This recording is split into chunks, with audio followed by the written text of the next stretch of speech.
If 700,000 Americans lose their jobs, will the Trump administration suspend these tariffs?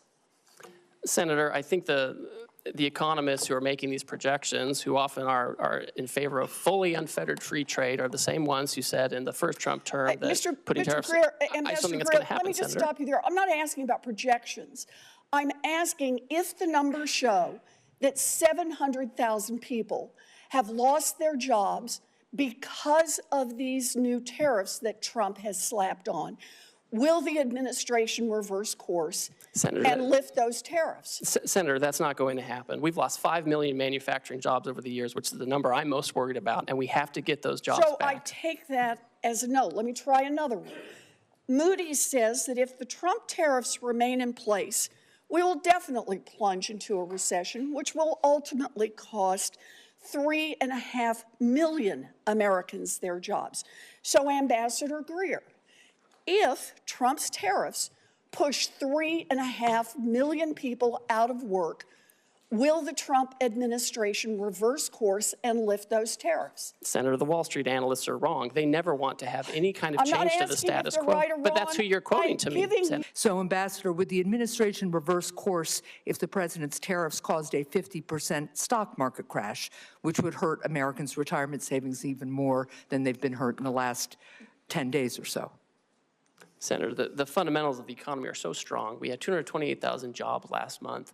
We have 9,000 additional manufacturing jobs from the month before. Your answer is even if the stock market crashes 50%, which is how much the stock market crashed in the Great Recession, you're not going to say here today that you would reverse course even if you crash the stock market and harm retirement savings as drastically as happened during the Great Recession in 2007. Senator, your hypotheticals are not consistent with the history we have seen with the use of tariffs. My hypotheticals are based on the fact that a lot of Americans are looking at their 401ks today and wondering how much of a lifestyle change they are going to have or whether they're going to be able to retire. Let me just say this.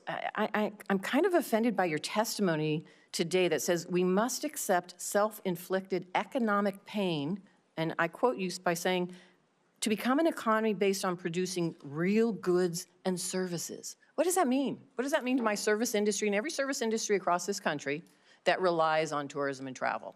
That is the backbone, really, of part of our $1 billion economy. What do I tell them? That they just have to suck it up? That they're not really part of this real services? That you have another idea for the jobs that they should engage in? What do I tell them? Oh, Senator, of course those are real services. The whole, what are you doing about the impact of international tourism and now these blanket tariffs having a negative impact? What are you doing to address that? The whole sentence, Senator, said that we need to get away from government spending as funding our economy and financialization, and we need to move to real goods and services, including the tourism you're talking about. So what are you doing to impact the negative impact of tourism right now? Well, one thing I'll say is we can't have the status quo, right? I keep hearing that we should have, essentially what I'm hearing is we should have the status quo. We should keep the $1.2 trillion trade deficit that Biden left us with. I'm asking you, and I don't think that's adequate. What are you doing in this administration to address now the impact that you're having with these blanket tariffs, not targeted tariffs, blanket tariffs, on international tourism that is a big impact to our economy? What are you doing to address that? Well, Senator, as we're talking to all of these countries, we are talking about services. We are talking about making sure that we can export services to other countries. A lot of those that we export are, we have well, digital let me say services, I only have so much time, and apparently you're not. So here's what I would like, because you haven't thought about this, and the administration hasn't really thought about it, because I haven't heard anybody talking about tourism.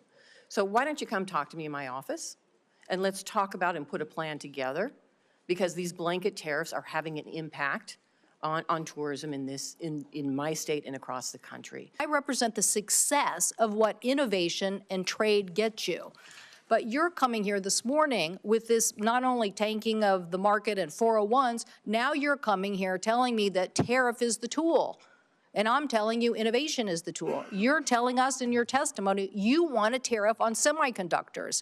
I'm saying that the last administration and this organization here passed the Chips and Science Act so we could reshore. so we could reshore semiconductors here in the United States. So you're not going to win the innovation economy by tariffing semiconductors and reshoring that.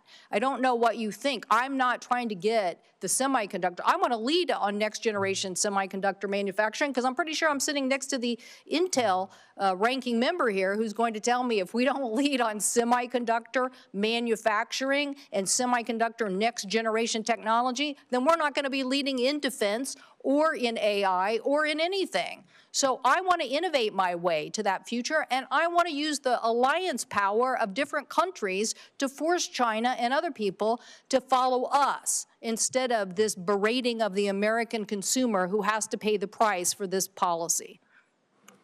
Senator, Mr. Chairman. TSMC has announced a new announcement where they're going to have more investment here in the United States so they can make those things here and have that innovation. Thank you, the people who voted for the CHIPS and Science Act in the past administration.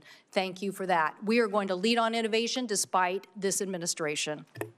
And I loved your fancy Greek formula, which was basically bad math on steroids formula. How, with the trade surplus, with this strong relationship, Australia got hit with a 10% tariff as well?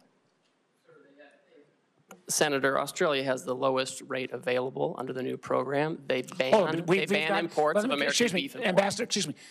There is a trade, we already have a free trade agreement. We have a trade surplus. So getting the least bad, why did they get whacked in the first place? We're addressing the $1.2 trillion deficit, the largest in human history that President Biden left us with. We should be running up the score in Australia. Ambassador Greer, answer the question on Australia. We have a trade surplus with Australia. We have a free trade agreement. Why? They are a incredibly important national security partner.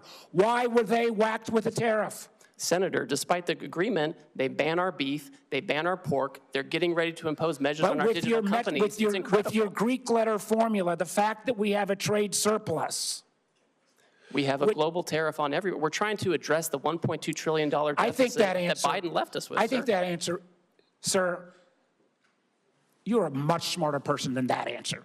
The idea that we are going to whack friend and foe alike, and particularly friends, with this level is both, I think, insulting the Australians, undermines our national security, and frankly makes us not a good partner going forward. The lack of trust from friends and allies based upon this ridiculous policy that goes into full effect at midnight tonight is extraordinary. I'll go back to what the market believers believe today is happening. A good day in hospice. I'm just going to tell you, every time we talk about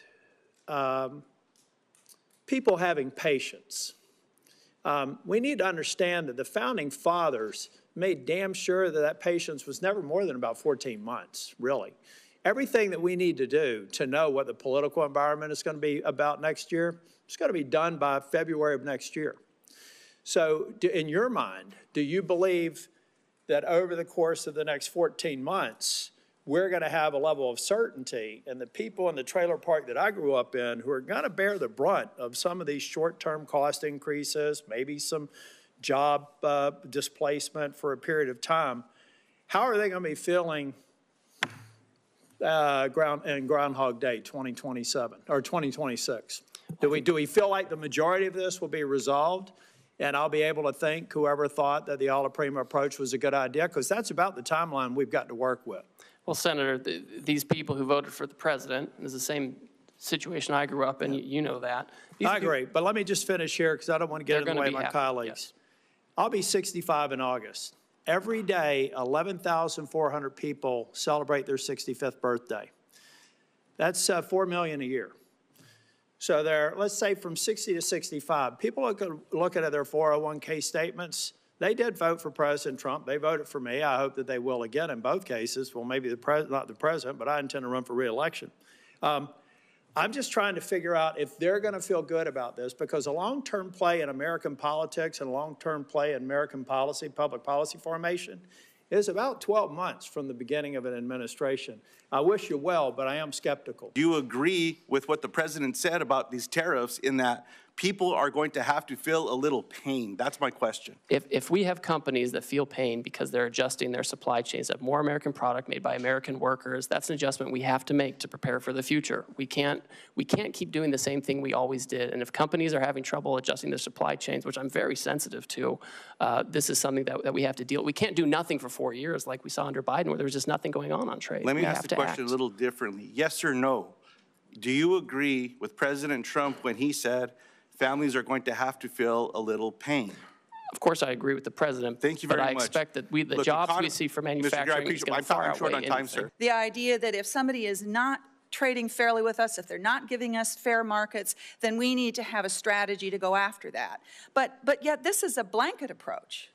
It's an across-the-board approach, which is going to contribute to raising costs, and that's why it just feels, I think, so chaotic to people.